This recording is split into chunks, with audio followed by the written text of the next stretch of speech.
Our story today is called The Birthmark.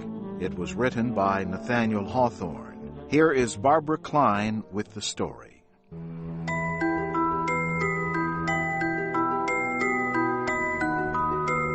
A long time ago, there lived a skillful scientist who had experienced a spiritual reaction more striking than any chemical one.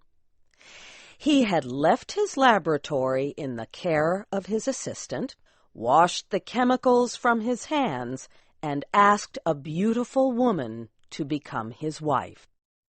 In those days, new scientific discoveries, such as electricity, seemed to open paths into the area of miracles. It was not unusual for the love of science to compete with the love of a woman. The scientist's name was Aylmer. He had so totally given himself to scientific studies that he could not be weakened by a second love. His love for his young wife could only be the stronger of the two if it could link itself with his love of science. Such a union did take place, with truly remarkable results. But one day, very soon after their marriage, Aylmer looked at his wife with a troubled expression. "Georgiana," he said, "have you ever considered that the mark upon your cheek might be removed?" "No," she said, smiling. But seeing the seriousness of his question, she said, "The mark has so often been called a charm that I was simple enough to imagine it might be so." "On another face it might," answered her husband, "but not on yours. No, dear, nature made you so perfectly that this small defect shocks me as being a sign of earthly imperfection." "Shocks you?" cried Georgiana, deeply hurt. Her face reddened, and she burst into tears. "Then why did you marry me? You cannot love what shocks you." We must explain that in the center of Georgiana's left cheek there was a mark, deep in her skin. The mark was usually a deep red color. When Georgiana blushed, the mark became less visible. But when she turned pale, there was the mark, like a red stain upon snow. The birthmark would come and go with the emotions in her heart. The mark was shaped like a very small human hand. Georgiana's past lovers used to say that the hand of a magical fairy had touched her face when she was born. Many a gentleman would have risked his life for the honor of kissing that mysterious hand. But other people had different opinions. Some women said the red hand quite destroyed the effect of Georgiana's beauty.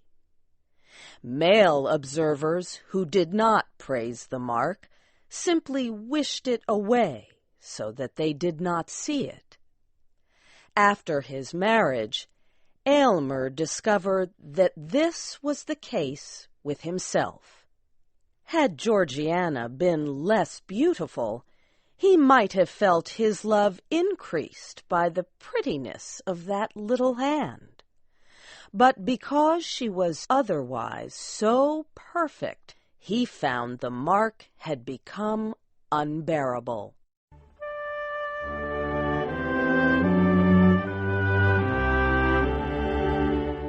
Aylmer saw the mark as a sign of his wife's eventual sadness, sickness, and death. Soon, the birthmark caused him more pain than Georgiana's beauty had ever given him pleasure. During a period that should have been their happiest, Aylmer could only think of this disastrous subject. With the morning light, Aylmer opened his eyes upon his wife's face and recognized the sign of imperfection. When they sat together in the evening near the fire, he would look at the mark. Georgiana soon began to fear his look. His expression would make her face go pale, and the birthmark would stand out like a red jewel on white stone. "Do you remember, dear Aylmer, about the dream you had last night about this hateful mark?" she asked with a weak smile. "None whatever," answered Aylmer, surprised. The mind is in a sad state when sleep cannot control its ghosts and allows them to break free with their secrets. Aylmer now remembered his dream. He had imagined himself with his assistant, Aminadab, trying to remove the birthmark with an operation. But the deeper his knife went, the deeper the small hand sank until it had caught hold of Georgiana's heart. Aylmer felt guilty remembering the dream. "Aylmer," said Georgiana, "I do not know what the cost would be to both of us to remove this birthmark. Removing it could deform my face or damage my health." "Dearest Georgiana, I have spent much thought on the subject," said Aylmer. "I am sure it can be removed." "Then let the attempt be made at any risk," said Georgiana. "Life is not worth living while this hateful mark makes me the object of your horror. You have deep science and have made great discoveries. Remove this little mark for the sake of your peace and my own." "Dearest wife," cried Aylmer, "do not doubt my power. I am ready to make this cheek as perfect as its pair." Her husband gently kissed her right cheek, the one without the red hand.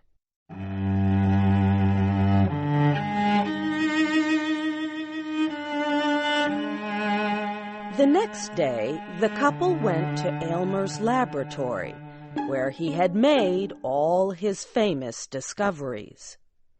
Georgiana would live in a beautiful room he had prepared nearby, while he worked tirelessly in his lab. One by one, Aylmer tried a series of powerful experiments on his wife, but the mark remained. Georgiana waited in her room. She read through his notebooks of scientific observations. She could not help see that many of his experiments had ended in failure. She decided to see for herself the scientist at work. The first thing that struck Georgiana when entering the laboratory was the hot furnace. From the amount of soot above it, it seemed to have been burning for ages. She saw machines, tubes, cylinders, and other containers for chemical experiments. What most drew her attention was Aylmer himself. He was nervous and pale as death as he worked on preparing a liquid. Georgiana realized that her husband had been hiding his tension and fear.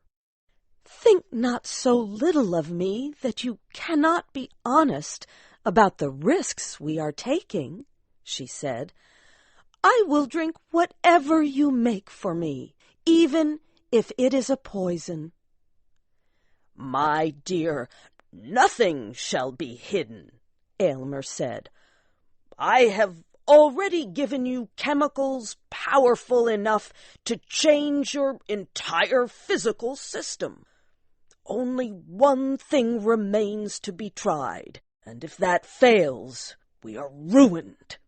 He led her back to her room, where she waited once more, alone with her thoughts. She hoped that for just one moment she could satisfy her husband's highest ideals, but she realized then that his mind would forever be on the march, always requiring something newer, better, and more perfect. Hours later, Aylmer returned carrying a crystal glass with a colorless liquid. "The chemical process went perfectly," he said. "Unless all my science has tricked me, it cannot fail." To test the liquid, he placed a drop in the soil of a dying flower growing in a pot in the room. In a few moments, the plant became healthy and green once more. "I do not need proof," Georgiana said quietly. "Give me the glass. I'm happy to put my life in your hands." She drank the liquid and immediately fell asleep. Aylmer sat next to his wife, observing her and taking notes. He noted everything: her breathing, the movement of an eyelid. He stared at the birthmark, and slowly, with every breath that came and went, it lost some of its brightness. "By heaven, it's nearly gone," said Aylmer. "Success! Success!"